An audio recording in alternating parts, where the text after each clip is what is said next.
जय श्री कृष्ण। प्यारे भक्तों, आपका स्वागत है हमारे पॉडकास्ट में, जहां हम बात करेंगे एक अद्भुत स्थान की जो प्रेम, भक्ति और दिव्यता का प्रतीक है, निधिवन। आज हम आपको सुनाएंगे इस पावन भूमि की कहानी जहां भगवान श्री कृष्ण ने गोपियों के साथ महारास किया। कहते हैं वृंदावन का निधिवन वही स्थान है जहां भगवान श्री कृष्ण ने 16,108 गोपियों के साथ अपने प्रेम का अद्भुत नृत्य किया।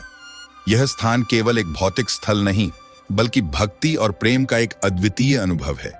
भक्तों का मानना है कि आज भी रात्रि के अंधकार में श्री कृष्ण, राधा सहित गोपियां इसी वन में अपनी लीलाओं में लीन रहते हैं। लेकिन ध्यान रहे कि जो भी इस महारास को देखता है वह जीवित नहीं लौटता। उस अनुभव का वर्णन करना तो दूर, वह कुछ भी बताने के काबिल नहीं रह जाता। यह महारास प्रेम की एक ऐसी अदृश्य लीला है जो पागल कर देती है। यही कारण है कि भक्तगण इस स्थान को श्रद्धा से पूजते हैं और केवल सुनने भर से संतुष्ट रहते हैं। निधिवन में स्थित भगवान का रंग महल प्रेम और भक्ति का साक्षी है। कहा जाता है कि जब राधा जी रात्रि में अपने श्रृंगार की वस्तुएं वहां रखती हैं, तो सुबह इन्हें वैसा ही पाया जाता है मानो राधा जी ने अपनी सुंदरता के साथ वहां कुछ पल बिताए हों।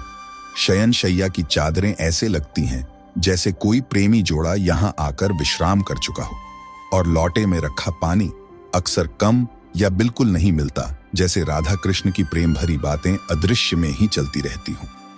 निधिवन के पेड़ पौधे भी इस प्रेम की गाथा कहते हैं। वे एक दूसरे से इस तरह लिपटे हुए हैं मानो प्रेम में डूबे हों। रात के समय यही पेड़ कृष्ण और गोपियों का रूप धारण कर लेते हैं और भक्ति की एक अनोखी छटा बिखेरते हैं।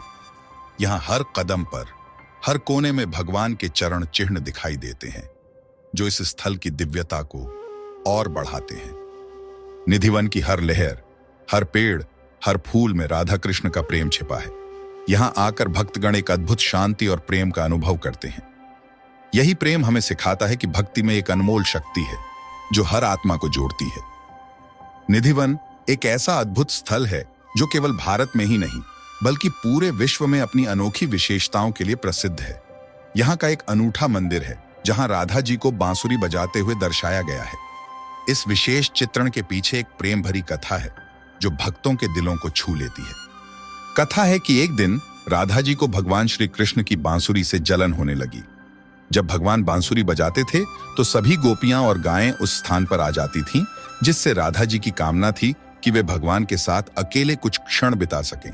इसीलिए उन्होंने भगवान की बांसुरी को चुराकर यह देखना चाहा कि क्या अगर वे भी इसे बजाएं तो गोपियां उनके पास आएंगी या नहीं। लेकिन जब ऐसा नहीं हुआ तो राधा जी ने अपनी गलती का एहसास करते हुए बांसुरी वापस कर दी, भगवान से क्षमा मांगी और अपने प्रेम को फिर से प्रकट किया। कहा जाता है कि भगवान श्री कृष्ण रात के समय यहां आकर महारास करते हैं। इस अद्भुत लीला में क्षण का दर्शन किसी को नहीं हुआ। इस महारास को देखने का साहस किसी में नहीं है, क्योंकि इसे देखने वाले या तो पागल हो जाते हैं या इस संसार को छोड़ देते हैं। यही कारण है कि यहाँ की खिड़कियां जो देखने के लिए बनाई गई थीं, उन्हें बंद कर दिया गया। भक्तगण इस पावन स्थल की सफाई का विशेष ध्यान रखते हैं। वे झाड़ू लगाते हैं ताकि रात्रि में जब भगवान महारास करें तो उनके चरणों में कहीं कांटे या कंकड़ न लग जाए। यह उनकी भक्ति और प्रेम का एक अनूठा उदाहरण है। यहाँ के पेड़ पौधे भी इस दिव्य प्रेम की कहानी सुनाते हैं। रात्रि में यहाँ रहने वाले सभी जीव जंतु भी इस अद्भुत महारास को देखने से दूर रहते हैं। बंदर भी रात्रि में यहाँ से चले जाते हैं, और यदि गलती से कोई यहाँ रह जाता है तो उसे इसकी कीमत चुकानी पड़ती है।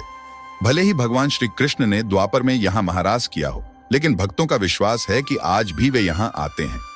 यही कारण है कि देश विदेश से भक्त यहाँ आकर भगवान की लीलाओं का आनंद लेते हैं। भक्तगण भक्ति में झूमकर नाचते गाते हैं और प्रेम में रंग जाते हैं। निधिवन की भूमि प्रेम, भक्ति और दिव्यता से भरी हुई है। यहाँ की हर पत्ती, हर शाखा राधा कृष्ण के प्रेम की गाथा बयां करती है। आइए हम सब मिलकर इस अद्भुत स्थान की भक्ति करें और भगवान श्री कृष्ण की लीलाओं का आनंद लें। तो प्यारे भक्तों, आज हमने जाना निधिवन की अद्भुत लीलाओं के बारे में। आशा है कि आप भी इस पावन स्थान की महिमा को अनुभव करने के लिए कभी आएंगे। अगली बार फिर मिलेंगे एक नई कथा और भक्ति के साथ। जय श्री कृष्ण।